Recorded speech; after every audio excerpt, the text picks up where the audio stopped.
So happy Friday, everyone. Welcome to the Total Traffic and Conversion Show.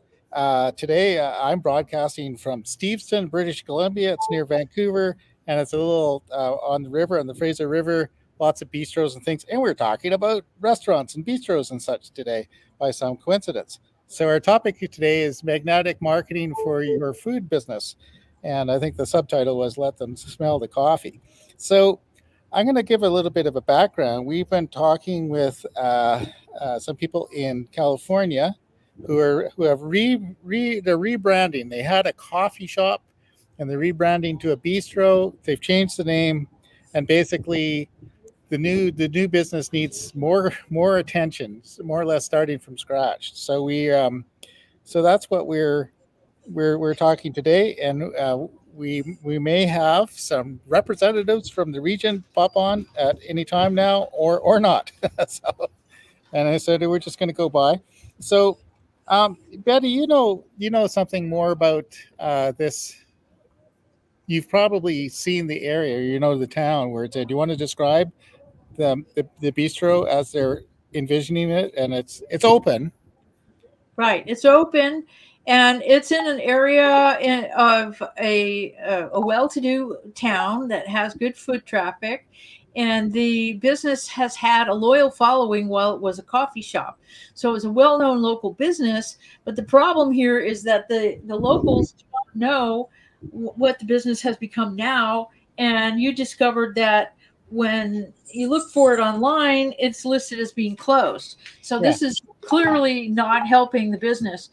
And what we're saying is, you need to let people know that your business is open and make yourself visible online as the first priority. And we came up with some strategies to make that happen, Yeah. including several elements. So what we Um, might as well go through. I'll start with the yeah, first one. Is basically the main thing is to have a really good website. So a place that represents your brand, tells people where you're at, has your menu, and other features, and then the next one. And this is, I think Betty and I really think this is important. You have to be well listed on Google Maps and Apple Maps. So that means a profile on Google and Apple. mhm. And then this is where Betty's expertise is pretty intense campaign of emails and content for blog posts and social media. So maybe you want to talk a bit about that. Sure. Also, I just got a text from Roy that he's in the studio. So he's in the waiting room. I don't see him. You don't. Okay. Tell him he's got to push another button. Okay. I'll do that. Uh, now I'm missing him. Um, Anyway, okay.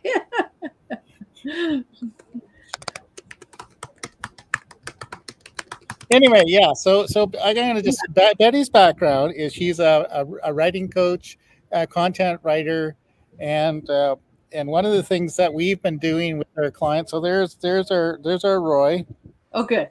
and so one of the things we've been doing is we've been writing various email sequences that can also be used for articles and blog, social media posts, maybe even some paid advertising. So maybe do you want to elaborate more on that, Betty?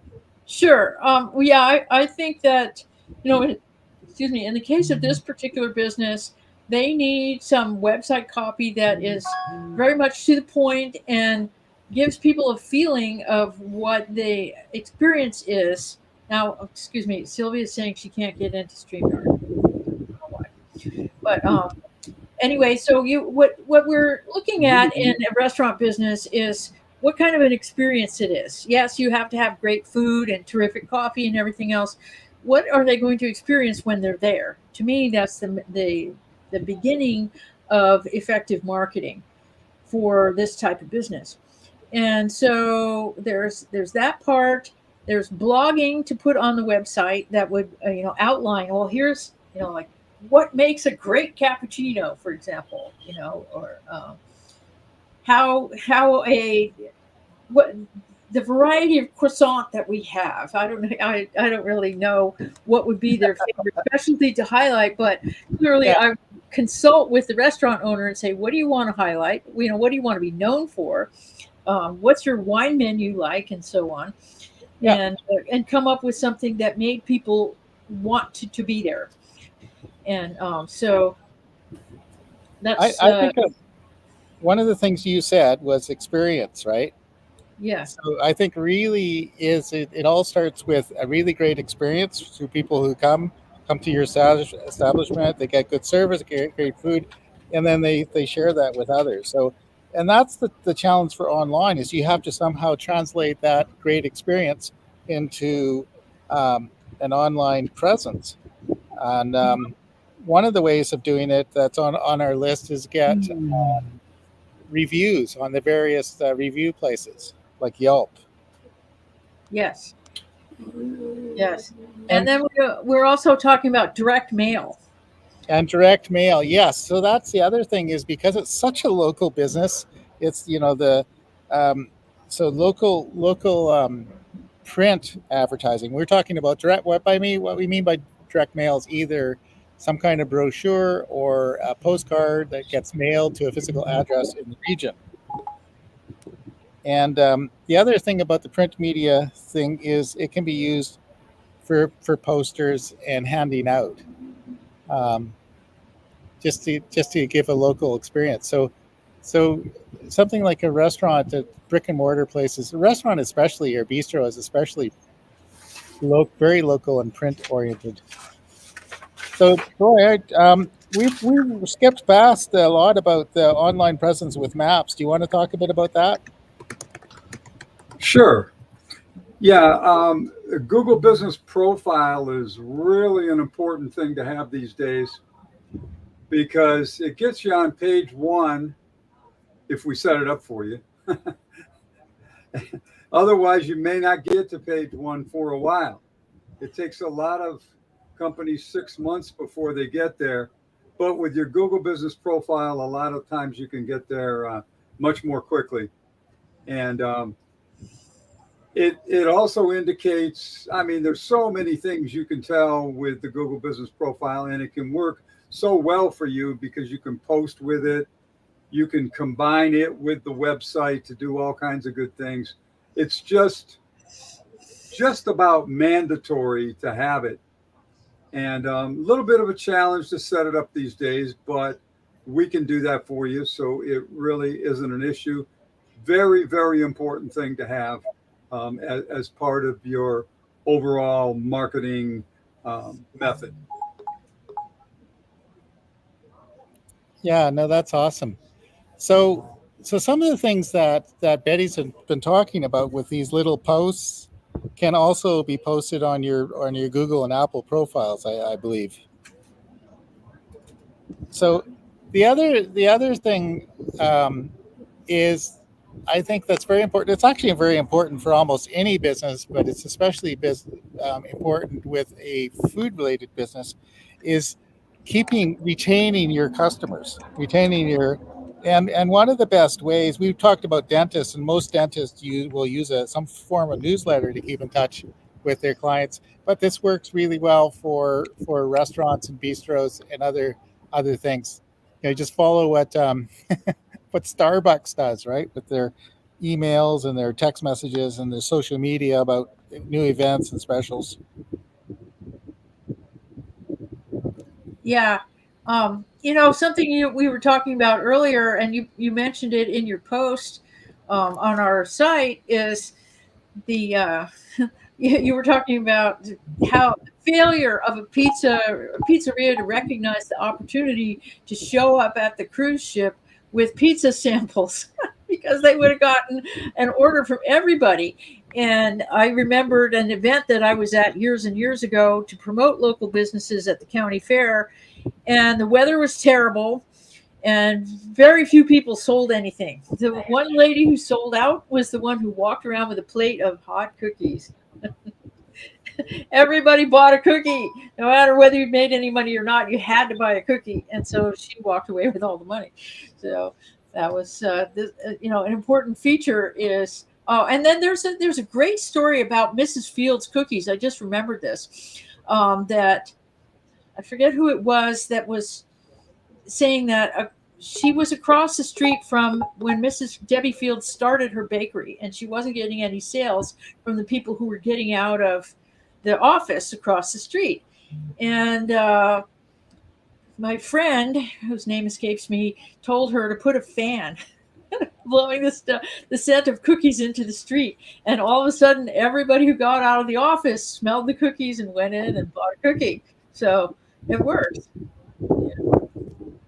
I'm still trying to help Sylvia get into this meeting, and I'm having a real problem with that. No, I'm gonna send her the link by email, but you can get her to maybe just jump onto the LinkedIn and make some comments or something.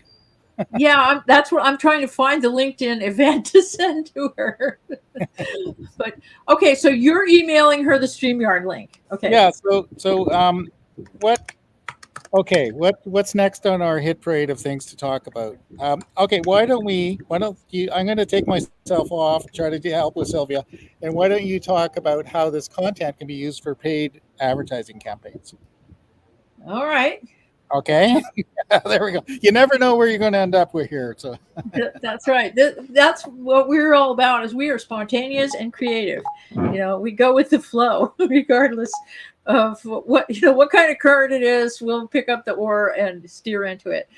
So you can take the content that is like, for example, say I wrote a blog post, and it was highlighting, for example, the amazing desserts that your establishment offers. Then you could take the bullet points from that blog post, use those for social media, use them to mail out on direct mail campaigns. Here's the thing. Okay, get a bunch of postcards and do a bulk mailing that gives a free cookie to everybody who comes. I guarantee you they'll show up. And that's one way to do it. And then take the bullet points from that blog post that talk about, our chocolate chip cookies are not just your regular ones. They are made from the highest quality chocolate, broken off of huge chocolate bars instead of regular chocolate chips. I'm thinking about the Coast Gallery in Big Sur. Amazing cookie. I highly recommend it. And so that's, what makes your place stand out the most. That's what I would write about. And that material can be used, again, in paid ads, like what Roy and Greg have pointed out about the importance of a Google business profile. You can take that material, put it on your Google business profile, give people, a freebie, a coupon code or whatever, get them in the door, and they have to buy more than a cookie. They're going to have to, and so that's one angle to use in promoting your business. Yeah, I think it's very important to market from every channel that you possibly can. And that includes online and offline. Mm-hmm. You pointed it out. The message can be similar, but it's going to be slightly different for the various, for the specific channel that you're using. But if you really don't know where your potential customers are going to hang out, so you need to come at them from all kinds of different directions. You may only catch them once, you may catch them multiple times, but you want to catch everybody at least once. Right. So the multi-channel approach is absolutely the best. Yeah. And then, again, with print medium, there's door hangers. Yeah. Very good too. Yeah. Those can work. So I called this whole thing sort of magnetic marketing, and that comes from the Dan Kennedy world, market, message, and medium. And basically the idea is if you aren't putting your message out in 21 different places, you're not doing enough. So there you go. So that's a lot of our strategy here. And related to, we've been saying, Roy and I, we've all been saying that there's no point in pouring money into paid advertising until you've got your organic presence set up. Else you're just wasting your money. And the other one, somebody recently said, one of the advantages is you refine your messaging with your organic. So if you can't create a post that somebody's going to react to, it's not going to make any difference if you pay for it. So, Yeah. No, the only difference it's going to make is you're going to be wasting your money. Yeah, you're going to sink your money. Yeah, waste your money. Mm-hmm. Yeah. Well, again, when a person's going to a restaurant or a bistro, they want the atmosphere and the ambiance and the experience that you're providing. What's the feeling that a person is going to have when they sit down at the table? Are your staff attentive to their needs? Are they going to call on them often enough to ask them if things are well? And hopefully not too often, but often enough that you don't have to hail them. And so what's your highlight specialty? Is your bar like seriously amazing?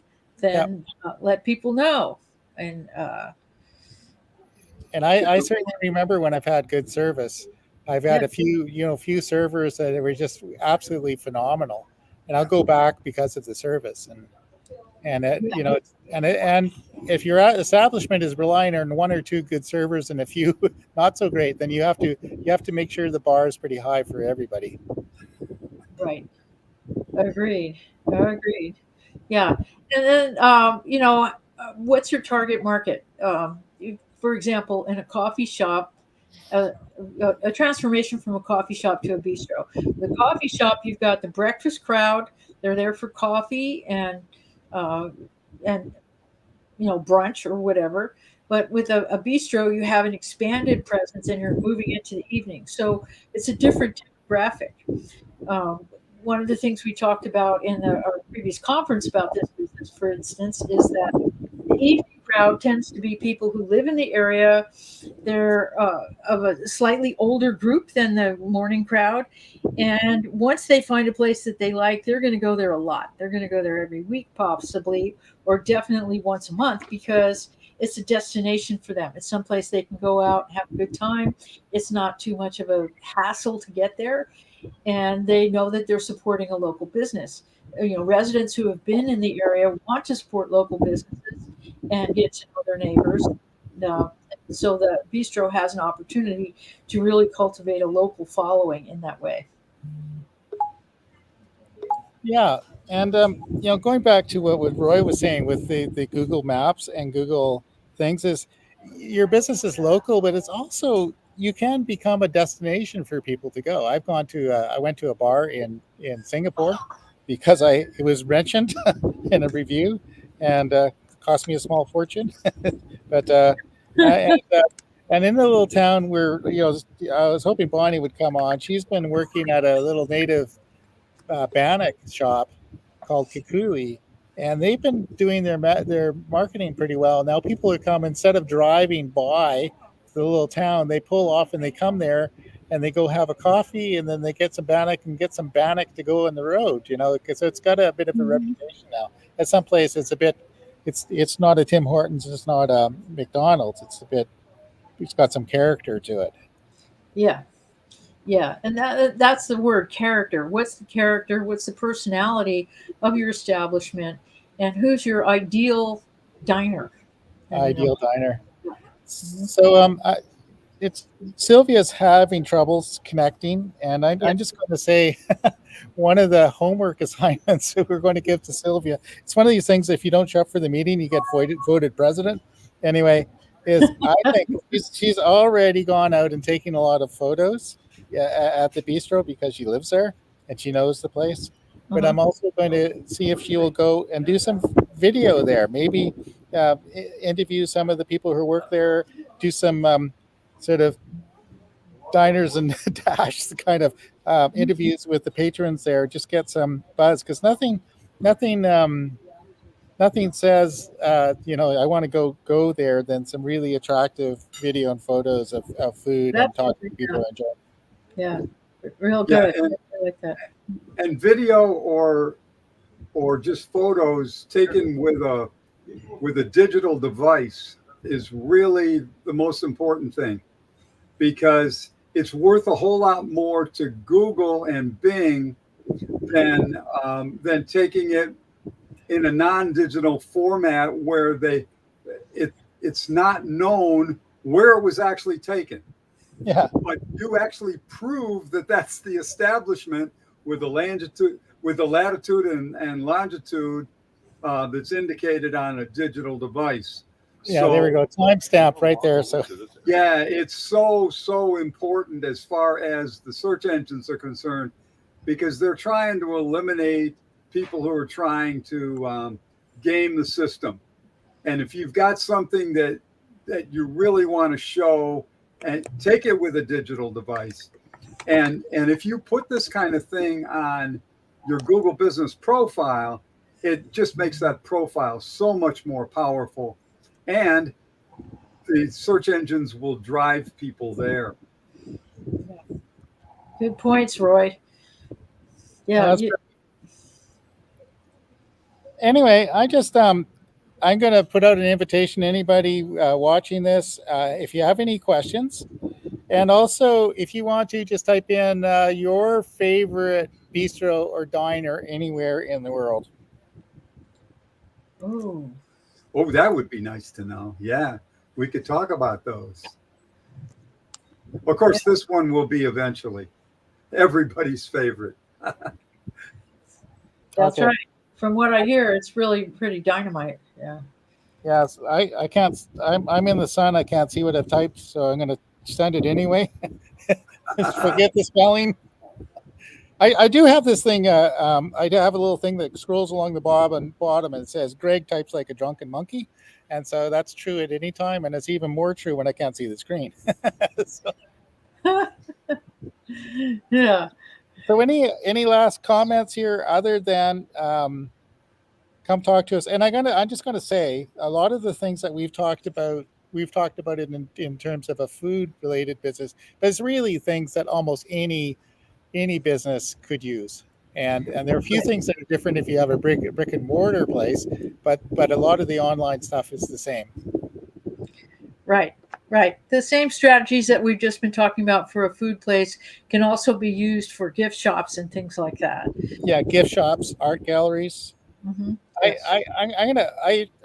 I'm a big fan of Cannon Beach, Oregon, and one of the things is I went in. It's famous for those the big rocks out in the middle of the beach, sandy beaches. Really good restaurants and tons of good art galleries. And there's one art gallery there I went in to visit, and I was on their mailing list. I think I got an email newsletter from them for 10 years. And it was a factor if there were events, like if they had a special artist there or something, I almost always considered having some excuse to go, even though I'm 8 hours drive away. That's powerful. Yeah. And I mentioned in the article there's a restaurant in San Antonio, Texas, and the thing is we wanted to use the Wi-Fi, and so in order to use the Wi-Fi, you had to give your username and your email and name. I received, I think, for probably 5 or 6 years, a newsletter from them about events and things like National Tequila Day, and so I would absolutely go back there next time I'm going through San Antonio. Yeah. Well, that's proof with the follow-up. You stay at top of mind, and even if you're not real close, once you are, you'll always think about that establishment and go there. It's so effective. It's really where the money is in marketing. It's the back end. It's not getting people there for the first time, but it's getting them there time after time. Yeah, that's why all the big restaurants spend so much money on television advertising, right? Just keep, and it's all experience, right? You just have this tremendous experience. So not all of them are experience. There's a fast food chain in Canada called A&W. They've had the most fun ads for 20 years. They've got one with 2 teenage girls learning how to drive, and they're trying to get in to go through the drive-through. It's really funny. Funny helps. Yeah, but you get your message across no matter what, and it's going to be valuable. Yeah. Anyway, so we're starting to the wind is picking up here. And any last comments other than an invitation to reach out and talk to us about your business and how we might be able to help you grow? I second that motion, and I just feel that people should talk to us and help us figure out how we can help you. How we can help you. That sounds like a line from a movie. Help me help you. It all starts with a conversation with us. That's it. You had me at hello. Anyway, talk to you later. Happy Friday, everyone. Yes. Happy Tequila Day, whatever. Enjoy your weekend. Who knows what day it is? Yeah, I guess. All right. I'll just talk to you soon. Bye.